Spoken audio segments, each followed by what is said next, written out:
കർത്താവ് നിങ്ങളോടുകൂടെ. അങ്ങേ ആത്മാവോടും കൂടെ. ലൂക്കായുടെ വിശുദ്ധ സുവിശേഷം നിന്നുള്ള വായന. കർത്താവേ, അങ്ങേക്ക് മഹത്വം. അക്കാലത്ത് ദൈവവചനം ശ്രവിക്കാൻ ജനങ്ങൾ യേശുവിനെ ചുറ്റും തിങ്ങിക്കൂടി. അവൻ ഗനേസറത്ത് തടാകത്തിൽ തീരത്ത് നിൽക്കുകയായിരുന്നു. 2 വള്ളങ്ങൾ കരയോടടുത്ത് കിടക്കുന്നത് അവൻ കണ്ടു. മീൻപിടുത്തക്കാർ അവയിൽ നിന്ന് ഇറങ്ങി വല കഴുകുകയായിരുന്നു. ശിമയോൻ്റേതായിരുന്നു വള്ളങ്ങളിലൊന്ന്. യേശു അതിൽ കയറി കരയിൽ നിന്ന് അല്പം അകലേക്ക് വള്ളം നീക്കാൻ അവനോട് യേശു ആവശ്യപ്പെട്ടു. അതിലിരുന്ന് അവൻ ജനങ്ങളെ പഠിപ്പിച്ചു. സംസാരിച്ചു തീർന്നപ്പോൾ അവൻ ശിമയോനോട് പറഞ്ഞു, ആഴത്തിലേക്ക് നീക്കി മീൻ പിടിക്കാൻ വലയിറക്കുക. ശിമയോൻ പറഞ്ഞു, ഗുരു, രാത്രി മുഴുവൻ അധ്വാനിച്ചിട്ട് ഞങ്ങൾക്കൊന്നും കിട്ടിയില്ല. എങ്കിലും നീ പറഞ്ഞതനുസരിച്ച് ഞാൻ വലയിറക്കാം. വലയിറക്കിയപ്പോൾ വളരെയേറെ മത്സ്യങ്ങൾ അവർക്ക് കിട്ടി. അവരുടെ വല കീറി തുടങ്ങി. അവർ മറ്റു വള്ളങ്ങളിലുണ്ടായിരുന്ന കൂട്ടുകാരെ ആംഗ്യം കാണിച്ച് സഹായത്തിന് വിളിച്ചു. അവർ വന്ന് 2 വള്ളങ്ങളും മുങ്ങാറാവോളം നിറച്ചു. ശിമയോൻ പത്രോസ് ഇത് കണ്ടപ്പോൾ യേശുവിൻ്റെ കാൽക്കൽ വീണ്, കർത്താവേ, എന്നിൽ നിന്ന് അകന്നു പോകണമേ, ഞാൻ പാപിയാണെന്ന് പറഞ്ഞു. എന്നാൽ തങ്ങൾക്ക് കിട്ടിയ മീനിൻ്റെ പെരുപ്പത്തെപ്പറ്റി ശിമയോനും കൂടെയുണ്ടായിരുന്നവരും അത്ഭുതപ്പെട്ടു. അതുപോലെ തന്നെ അവൻ്റെ പങ്കുകാരനായ സെബെദീപുത്രന്മാർ യാക്കോബും യോഹന്നാനും വിസ്മയിച്ചു. യേശു ശിമയോനോട് പറഞ്ഞു, ഭയപ്പെടേണ്ട, നീ ഇപ്പോൾ മുതൽ മനുഷ്യരെ പിടിക്കുന്നവനാകും. വള്ളങ്ങൾ കരയ്ക്കടുപ്പിച്ച ശേഷം എല്ലാം ഉപേക്ഷിച്ച് അവർ അവനെ അനുഗമിച്ചു. കർത്താവിൻ്റെ സുവിശേഷം. ക്രിസ്തുവേ, അങ്ങേക്ക് സ്തുതി. ഈശോത്തിന് സ്നേഹം നിറഞ്ഞവരെ, ഈശോയുടെ സഞ്ചാരബാധയുടെ വിവരണങ്ങൾ തുടർന്നുകൊണ്ടേയിരിക്കുകയാണ്. നമ്മൾ ഈ ഒരു ആഴ്ചയുടെ ആദ്യ ഭാഗത്തിൽ വായിക്കുമ്പോൾ തമ്പുരാൻ സ്വന്തം നാടായ നസ്രത്തിലായിരുന്നു. അവിടെ നിന്ന് അവരാൽ നിന്ദിക്കപ്പെട്ട അല്ലെങ്കിൽ മാനിക്കപ്പെടാതെ തമ്പുരാൻ പതിയെ നീങ്ങുന്നു.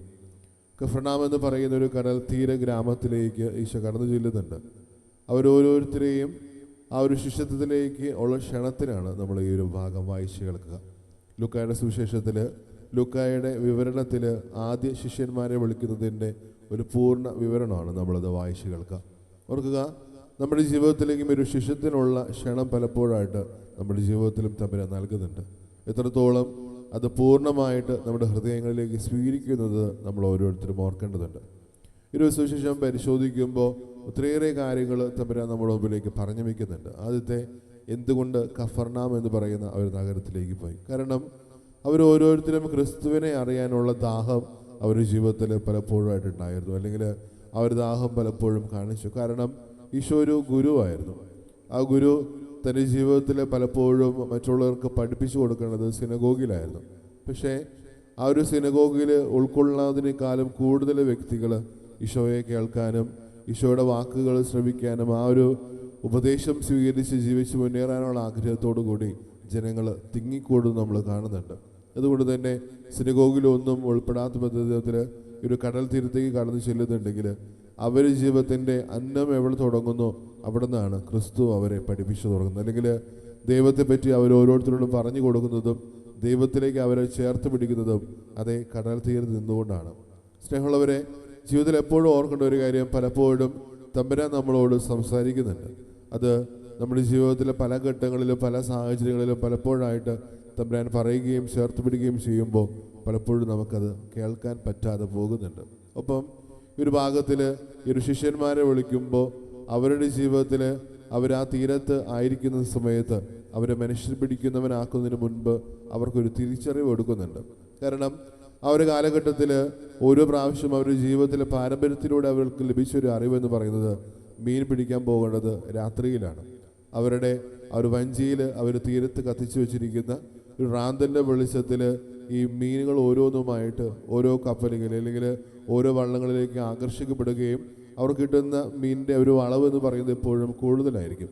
ഇങ്ങനെയാണ് രാത്രി മുഴുവൻ ഞങ്ങൾ മീൻ പിടിക്കാൻ പോയിട്ടും ഒന്നും കിട്ടിയില്ല എന്ന പരാതിയിൽ ഒരു വളരെ തൻ്റെ ജീവിതത്തിൻ്റെ അനുഭവ സംഭവത്തുള്ളൊരു മുക്കുവൻ പരാതി പറയുന്നത് തമ്പുരാനോടാണ്.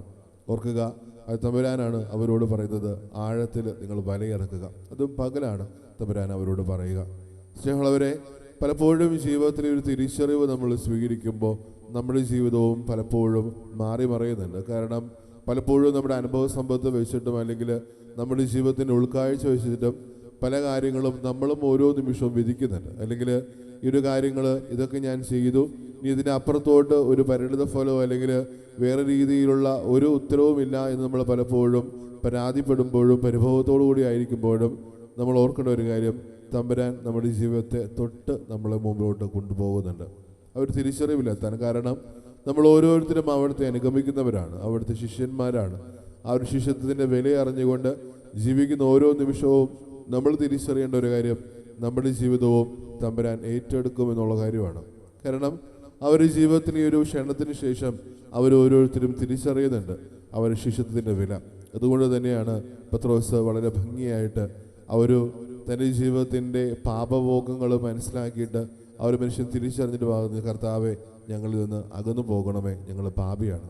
പലപ്പോഴും ശിഷ്യത്തിൻ്റെ ഒരു ആദ്യ അടയാളം അല്ലെങ്കിൽ ആദ്യ പടി എന്ന് പറയുന്നതും എപ്പോഴും അതുതന്നെയാണ്. നമ്മുടെ ജീവിതത്തിലെ പാപങ്ങൾ ഓർത്ത് അനുതാപത്തോടു കൂടി നമ്മൾ ഓരോ നിമിഷവും ആകുന്ന നിമിഷം ശിഷ്യത്തിൻ്റെ വില നമ്മുടെ ജീവിതത്തിൽ നമുക്ക് മനസ്സിലായി തുടങ്ങും. കാരണം ദൈവം നമ്മൾ ഓരോരുത്തരെയും സ്നേഹിക്കുന്നു. ആ ഒരു സ്നേഹത്തിൻ്റെ പൂർണ്ണ ബോധ്യം നമ്മുടെ ജീവിതത്തിൽ സ്വീകരിക്കുന്ന ഓരോ നേരം നമ്മുടെ ഓരോ പാപം എന്ന് പറയുന്നതും ആ ഒരു സ്നേഹത്തിൽ നിന്ന് നമ്മൾ എത്രത്തോളം അകന്നു പോകുന്നു എന്നുള്ള തിരിച്ചറിവിലേക്ക് എത്തുന്ന നിമിഷം ഈ ശിഷ്യത്വത്തിൻ്റെ വില നമ്മുടെ ജീവിതത്തിൽ നമ്മൾ ഓരോരുത്തരും മനസ്സിലാക്കി തുടങ്ങും. ഈ ഒരു ഭാഗത്തിലാണെങ്കിലും ശിഷ്യന്മാർ ഓരോരുത്തരും തൻ്റെ ജീവിതത്തിലെ ഒരു വലിയ തിരിച്ചറിവിലേക്ക് എത്തുന്നുണ്ട്. അത് ഒരു പാപിയാണ് എന്നുള്ള കാര്യമാണ്. കാരണം നമ്മൾ ഓരോരുത്തരെയും ശിഷ്യരെന്നും അല്ലെങ്കിൽ പ്രിയരെന്നും വിളിച്ച് തമ്പുരാൻ കൂട്ടിച്ചേർക്കുമ്പോഴും ചേർത്ത് പിടിക്കുമ്പോഴും തമ്പുരാൻ ഓരോ പ്രാവശ്യവും അവശേഷിക്കുന്നു അല്ലെങ്കിൽ നമ്മളോട് ഓരോരുത്തരോടും പറഞ്ഞു വയ്ക്കുന്നത് നമ്മുടെ പാപങ്ങളെപ്പറ്റി പൂർണ്ണമായ ബോധ്യമുള്ളവരായിട്ട് മാറാനാണ്. നമ്മുടെ പാപാവസ്ഥകളെ പറ്റിയും പാപ സാഹചര്യങ്ങളെ പറ്റിയും ഓരോ നിമിഷവും തിരിച്ചറിയാനും ആ ഒരു ബോധ്യത്തിൽ നമ്മൾ ഓരോരുത്തരും ആയിരിക്കുന്നത് നമ്മുടെ ജീവിതത്തിൽ നിന്ന് തമ്പുരാൻ ആഗ്രഹിക്കുന്നതാണ്. പക്ഷേ എത്രത്തോളം ആ ഒരു പാപബോധത്തിലായിരുന്നതുകൊണ്ട് നമ്മൾ ഓരോരുത്തരും ക്രിസ്തുവിനെ അനുഗമിക്കുന്നത് ഏറ്റവും വലിയ ഒരു ചോദ്യചിഹ്നമാണ്. കാരണം പലപ്പോഴും ആ ഒരു സ്നേഹബന്ധത്തിലായിരിക്കുമ്പോഴും പലപ്പോഴും നമ്മൾ ആ ഒരു സ്നേഹബന്ധം നടിച്ച് നമ്മുടെ ജീവിതത്തിൽ പോകുന്നുണ്ട്. പലപ്പോഴും ദൈവമേ ദൈവമേ എന്നോ അല്ലെങ്കിൽ കർത്താവേ കർത്താവേ എന്നോ അല്ലെങ്കിൽ നമ്മുടെ ഓരോ നിമിഷവും സ്വകാര്യ നിമിഷങ്ങളിൽ നമ്മുടെ പ്രാർത്ഥനാ ദൃശ്യത്തിലാകുമ്പോൾ പലപ്പോഴും ദൈവത്തെ ഇതുപോലെ നമ്മൾ വിളിച്ചപേക്ഷിക്കുമ്പോഴും ആ ഒരു വിളിച്ചപേക്ഷിക്കുന്നതിനിടയിൽ എവിടെയോ ആ സ്നേഹബന്ധം മങ്ങിപ്പോകുന്നുണ്ട്.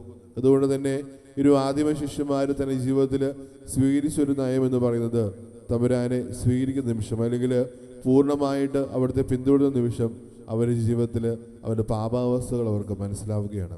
സ്നേഹമുള്ളവരെ, നമ്മൾ ഓരോരുത്തരും ഈ അനുതാപം നമ്മുടെ ജീവിതത്തിലേക്ക് അത്രത്തോളം സ്വീകരിക്കേണ്ടവരാണ്. നമ്മുടെ ജീവിതത്തിൽ എപ്പോഴും ഓർക്കേണ്ട ഒരു കാര്യം, നമുക്ക് കിട്ടുന്ന ഏറ്റവും വലിയൊരു സമ്മാനമാണ് നമ്മുടെ പാപങ്ങളെ പറ്റിയിട്ടുള്ള പൂർണ്ണമായ ബോധ്യം. കാരണം ആ ഒരു ബോധ്യത്തോടുകൂടി ആയിരിക്കുന്ന ഓരോ നിമിഷവും പാപങ്ങളെ തിരിച്ചറിയാനും പാപ സാഹചര്യങ്ങളെ മനസ്സിലാക്കാനും തെറ്റുകളും കുറ്റങ്ങളും മനസ്സിലാക്കാനും തിരുത്തലുകളും തീരുമാനങ്ങളും ജീവിതത്തിലേക്ക് സ്വീകരിക്കാനും നമുക്ക് ഓരോരുത്തർക്കും പറ്റുന്നുണ്ട്. അവിടെയെല്ലാം ഒരു ശിഷ്യത്വത്തിൻ്റെ വിലയറിഞ്ഞുകൊണ്ട് ആ ഒരു സ്നേഹത്തിൻ്റെ വിലയറിഞ്ഞുകൊണ്ട് ആ ഒരു സ്നേഹത്തിലേക്ക് കൂട്ടിച്ചേർക്കാൻ നമ്മൾ ഓരോരുത്തരും വിളിക്കപ്പെടുകയാണെന്നുള്ള കാര്യം എപ്പോഴും ഓർക്കാം. ശിഷ്യന്മാരാണെങ്കിലും തൻ്റെ ജീവിതത്തിൽ അത്രത്തോളം അനുഭവ സമ്പത്തുണ്ടായിട്ട് പോലും ഗുരുവിനെ അവർ ഓരോരുത്തരും അനുസരിക്കുന്നുണ്ട്. നമ്മൾ ഓർക്കുക, ക്രിസ്തുവിൻ്റെ ശിഷ്യരെ നമ്മൾ വിളിക്കപ്പെടുമ്പോൾ ആ പേരിന് അർഹമായിട്ട് നമ്മൾ ഓരോരുത്തരും ജീവിക്കുമ്പോൾ നമ്മളും ജീവിതത്തിൽ തിരിച്ചറിയുകയും സ്വീകരിക്കുകയും ചെയ്യേണ്ട കാര്യം ആ ഒരു ശിഷ്യത്തിന് വില കൊടുത്ത് അവിടുന്ന് പറയുന്ന ഓരോ വാക്കും നമ്മുടെ ജീവിതത്തിലും സ്വീകരിക്കുന്നതാണ്. തമ്പുരാൻ നമ്മൾ ഓരോരുത്തരും സമൃദ്ധമായിട്ട് അനുഗ്രഹിക്കട്ടെ. പിതാവിൻ്റെയും പുത്രൻ്റെയും പരിശുദ്ധാത്മാവിൻ്റെയും നാമത്തിൽ ആമേൻ.